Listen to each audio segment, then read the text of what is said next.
Hello and welcome to Raw Politics, Newsroom's weekly podcast and video chat on the big political issues. I'm Jo Moyer and I'm joined by Marc Daalder. Hello, Marc. Hi, Jo. And in Auckland we have Tim Murphy joining us. Hi, Tim. Hi guys, what a week. A week, yes, quite a week. Today we're going to chat about the ministerial resignation of Kiri Allan and of course that subsequent reshuffle, and then we'll have a bit of a deep dive into the Climate Change Commission, which will be music to Marc's ears, and of course the various politics that come with that. And to wrap up, we'll offer some recommendations. First up this week, Kiri Allan's ministerial career ended when she crashed her car in Wellington on Sunday night and was arrested. Various details have emerged about what actually happened that night. Media have been reporting that police dogs were used to track Kiri Allan after she left the scene of that crash, where she had a parked car, and the Prime Minister has talked about the mental distress she was in at the time of the incident. Now, Kiri Allan has returned home. That happened on Monday, and she resigned as a minister, and then subsequently she has announced that she will leave politics altogether at the election in October. Tim, I'm just going to come to you first on this. I mean, as far as sort of nightmares go for a Prime Minister this many days out from an election, how bad is this? Well, right at the time, on the Monday, it would have felt like the end of everything for him because, as you've pointed out, Jo, he's just back from international trips, trying to reset, trying to get things set. He's been through all these ministers. He's been through the Kiri Allan thing. And then, bang, here we are. What is really, in essence, a minor car crash, no injury, and politically it has just so much bigger ramifications for him. But thinking about it with the distance of a few days, I wonder whether it's actually fast-forwarded Labour and Hipkins from where they were to a point where they're now switching to going from governing to having to be opposing, to be opposition, to take on national and act. There's kind of all the runway of delaying and wondering and worrying about what they can do and when they launch and so on. I think it's kind of fast-forwarded things. It could be the low point. Is it the low point for their term and their campaign? And now they look to come up. So I wonder for them whether some of the things that have come out, including the change to Revenue Minister for David Parker, all these things have sort of had to get them done and now gather as a group. And as they've said it, I heard Megan Wood say it, that as a whānau and as a caucus, it's brought them together again. And I just wonder whether now there might be a bit more focus and activity and could we have passed, for a government like this, the lowest point. Yeah, I think a lot of this has been a cumulative effect, and I agree with you that this could be the low point. Of course, you don't want to say that and run the risk that something else worse happens, which isn't beyond the realms of possibility. Highly let's possible. be honest. Yeah. Yeah, and so, I mean, you look at it from Chris Hipkins' perspective, and it was interesting watching him in the press conference that he did at about 10:15, I think it was, on Monday morning, talking about what had happened the night before. Of course, then he did a second press conference at 4 o'clock that afternoon, and there was a real shift between those two press conferences in terms of how much information he was prepared to give. And, we're into a police investigation now. Marc, I'm interested in your thoughts on this. What have you made, I guess, of the way that the information has kind of come out over the course of the week?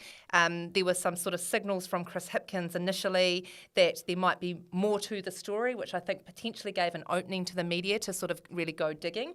And we've seen that play out. Talk us through some of what we've seen over the course of the week. At first blush, it seemed like a really serious incident, which it was, and the fact that you have your Minister of Justice arrested for crashing a car and police putting out a statement saying she was over the legal limit for alcohol as well, being issued an infringement notice. Even on Monday morning, there was a bit of confusion there, though, with the Prime Minister's office saying that she had been charged with resisting arrest and with reckless driving. The charges that came out from police were much more minor. None of them have a possibility of a prison sentence, for example. But the initial impression was, like Tim said, maybe the end of the world. Since then, Chris Hipkins has been in a tough position where, as Prime Minister, on Monday, he probably said more than he should have. And actually, it's his job not to be divulging details of this sort of investigation so he doesn't prejudice the actual legal case here. But people want the details. It's a minister of the Crown, and so they are getting people to talk. Media are getting people to talk in a way that you might not for any other sort of ordinary incident like this. I think there's also a point here that just because there's a scandal and there's a minister involved does not mean everything is newsworthy. There have been some reports around, for example, the fact that the crash was outside of a Ministry of Justice official's house. When those reports later made clear it was entirely coincidental. I think journalists still need to hold on to our principles of what makes something newsworthy, and the mere mention of Allan's name isn't that. But it's really difficult for the government to be sort of dealing with this drip feed of new revelations and not really having a way to come back and respond to them. Just talking about the mental health element of it, it has been difficult, I guess, from a journalist perspective to actually manage that element as part of the story this week. I think mental health is increasingly being dealt with better when it comes to Parliament. It's well documented that this is an extremely high-stress environment, and by no means is anything that Kiri Allan did on Sunday night justified because of the mental health issues, but I don't think that you can ignore it either, and there's got to be context around that too. And, the way that we saw a urgent debate take place in the House this week discussing Kiri Allan's ministerial resignation, which was called for by the ACT Party, which, basically became a live broadcast television sort of play-by-play of Kiri Allan and, what she had done and, also whether Chris Hipkins was at fault, which is quite difficult to talk about what he may or may not have done when it comes to mental health issues, because he's coming from a position of he can only deal with the information in front of him. And he's really stressed this week that when he got Kiri Allan to come back to work, she asked to come back to work and she presented as someone who was on top of things. Now, you can only really take people as they present to you, and it's not the Prime Minister's job to start sort of second-guessing somebody's mental state to be at work unless it's clear that she's not okay. So if she presented as being okay, that then puts the Prime Minister in quite a difficult position. And Tim, we saw this week the National Party leader, Christopher Luxon, come out and say that, perhaps some sort of a sign-off from a clinician should be used in these instances. I'll point out that he did attempt to walk that back the next day, but I think we'll just stick with what he originally said, which was that, he thinks that a clinician should be involved. What do you make of that, and whether, I guess, that sort of an approach is valid? I don't think it would necessarily exist in other workplaces. Is that a road that you'd want to see Parliament go down? Yeah, Joe, I think Luxon, in a way, allowed himself to be led into that a little in the way he raised that. And he kind of drew on his past corporate experience, perhaps, and might have even had some awareness of some particular case in the past where a clinician's advice was sought and helped to judge things. But in general, as you say, what's most people's clinicians, GPs perhaps, psychiatrists maybe, going to offer and say, especially they're not going to contradict, I wouldn't have thought, their patient. And then the employer is not often going to sort of challenge either the clinician or the patient. National actually had an example of this in a different way when Simon Bridges was leader and Jamie Lee Ross was accused of leaking or thought to have been a leaker of Simon Bridges' expenses, travel expenses. Jamie Lee Ross was off on leave, mental health leave, stress leave, and during that period, both Bridges and the deputy at the time, Paula Bennett, were in touch with his psychiatrist repeatedly to assess not whether it was safe for him to come back to work right then, but whether it was safe or it would be okay, or whether they could feel confident in actually outing him as the leaker publicly. And that was sort of the would he be okay, and is it safe, and has he got support? It didn't help. Talking to the clinician, making the call they made didn't help, because things, as we know, went extremely south after he came back to work and made further allegations, and the whole thing blew up to his further mental health risk and detriment. So you can't make any broad rule on this, I don't think. What is of interest, though, I think, in this is that Kiri Allan's situation, personally and as a minister, had been brewing for some time, as we know. The shock this week, probably for the government, I think, and possibly the more important to their stability, was David Parker's decision to ask to be relieved of the revenue role in the ministry, and what that said really about his and Grant Robertson's stance on the ruling out of tax changes last week or the week before. I think that has a possibly more telling, more lasting effect, because we had known, and the government had known, that the Kiri Allan situation was, there and was at risk, perhaps. This one is a much more deliberate, more policy-based, more divisive move, in my view. Yeah, no, I completely agree with you on that. And, a lot of people would say, why, at this point in the election cycle, do that when it's clearly going to damage the Labour Party. And part of the reason that David Parker has kind of put this out there is because he believes so fundamentally from a Labour perspective about the need for a wealth tax and having a fair tax system. So to get his principles out there and on the record, but by doing that also, in effect, sort of putting all of this new pressure that Chris Hipkins certainly would say he does not need at the moment on him, and calling into question the dynamics and the relationships within the cabinet is a deeply problematic move, is probably an understatement, I would think. And Grant Robertson's responses in the House to the taunts from National as to why didn't you resign as well, basically he said, we can't afford for me to. I need to be here to defend the financial policies and the economic policies against what you guys are putting up, which signals that thing I was mentioning before, that I think the switch now to opposing rather than governing, to politicking and campaigning, could be imminent, and may well be if there's a tax policy due very soon. Now let's take a look at the government's U-turn on the ETS. Mark, I think a good starting point here would be for you to run us through how we have got to this point and what it all means. Yep. I had a PowerPoint presentation, 20 slides prepared, but Joe wouldn't let me use it. So I'll give you the shorter rundown. Thank goodness. Which is, we've got an emissions trading scheme, an ETS. I'll try not to use any other acronyms, but that's our carbon market, and it's also our most important climate policy. There's a lot of settings in there that control the price of carbon and how many units are out there, which corresponds roughly to how much climate pollution we are legally allowed to emit. And so the Commission, the Climate Change Commission last year said you should allow that price to rise higher and you should issue fewer units so that we can, start charting a path down to net zero.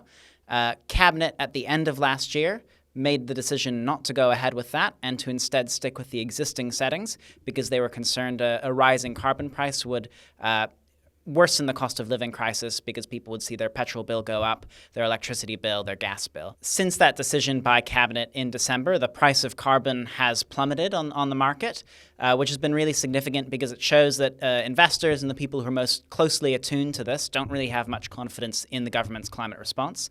And also the money that the government spends on climate policy comes from selling of those ETS units. They've now failed to sell at two consecutive auctions, and they've missed out on probably about $500 million of revenue because of that. So when Lawyers for Climate Action, an activist group, came along and sued the government saying, you haven't followed the proper process here, you got official advice on implementing the Climate Change Commission settings, but you never got much advice on the decision you ended up making in December. The government was quite happy to hear that, and certainly Climate Change Minister James Shaw was. A couple of weeks ago, the High Court handed down its ruling and revealed that the government had agreed with the activists and said, yeah, we didn't follow the proper process here. And the court said, you have to go and reconsider those settings. Now, I was mostly expecting that the Cabinet would go through the proper process but arrive at the same result as they had last year. It's not like the cost of living crisis has faded from the headlines, but they've clearly taken this as an opportunity to right the wrong, to unscrew the carbon market and follow the Climate Change Commission's advice. So earlier on Tuesday afternoon, the government and James Shaw announced that the settings would be changed to realign with the Climate Change Commission's advice. Means the carbon price will be allowed to drift higher, but they think the impacts on households will be relatively limited because there's a lot of households and not that much carbon, so the price doesn't flow through all that much. Can I ask, is the government's decision, the cabinet's decision here, driven by that missing 500 million, i.e. we better get on and get some money coming in at the next auction, driven by we're running out of time, we haven't got the heart to review this and revise this and challenge it again, or is it noble, like you're saying, to put right the wrong of the last 9 months? Look, I think that when Cabinet made that decision last year, they were just thinking about cost of living. They weren't thinking about climate change, and they were really surprised by what happened after that with the plummeting of the carbon price and with the loss of that ETS revenue. So maybe it's partly revenue driven because they've actually had to top up their climate fund with general borrowing at this year's budget. But I think it's also partly driven by a sense of, the unintended consequences here were too significant, and we'll roll it back a little bit and basically coming around to see the point that was made by James Shaw and the Climate Change Commission in the first place. So a victory for James Shaw in the cabinet in that sense? A victory for James Shaw, certainly, and for the Climate Change Commission. It's independent. It can't force the government to listen to it. And this was the first case where the government had so sort of blatantly ignored its advice. And for it to, come around and say, sorry, you were actually right, I think that'll be really important when we see this disagreement between the politics of something and the climate need of something in the future. And where does it leave the other side? National Enact, does this change the flexibility or the room they've got to move at all in terms of climate policy going to the election? It's a good question.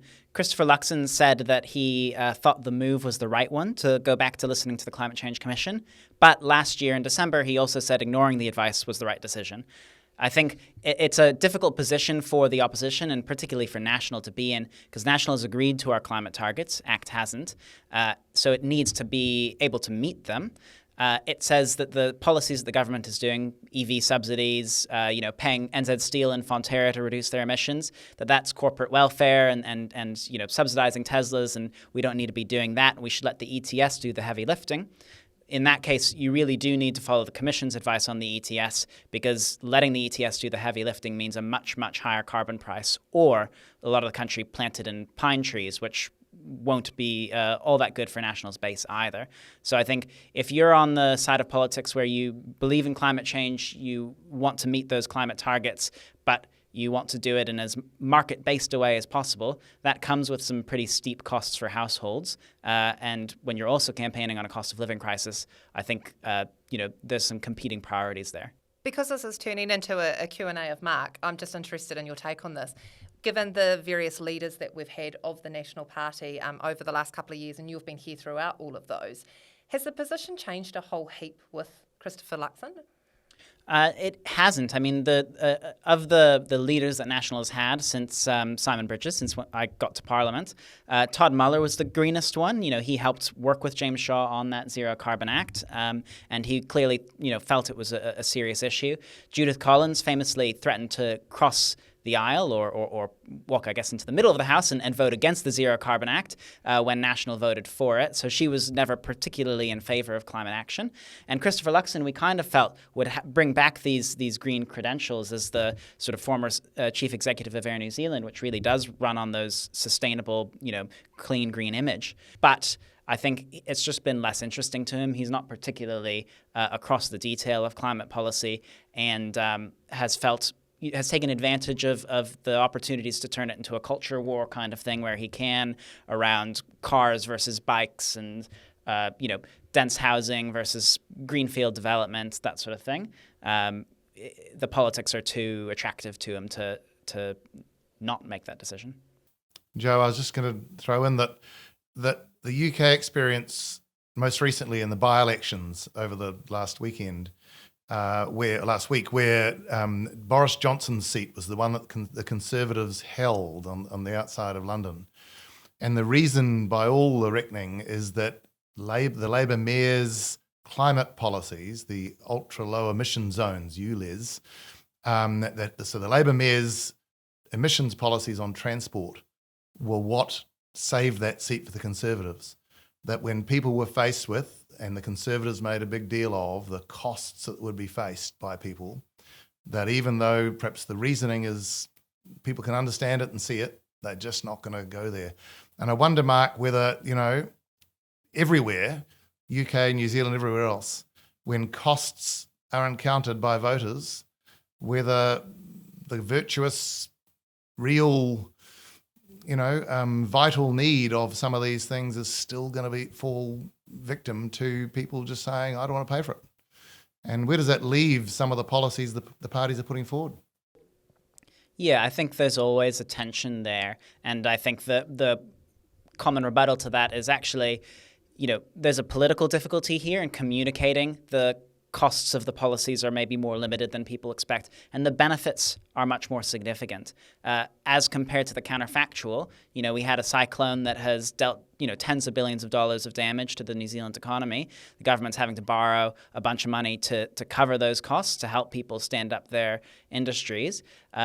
When you consider those costs as the cost of not taking action, as well as the cost of buying overseas carbon credits in order to actually meet our climate targets, the case for action becomes a bit more compelling.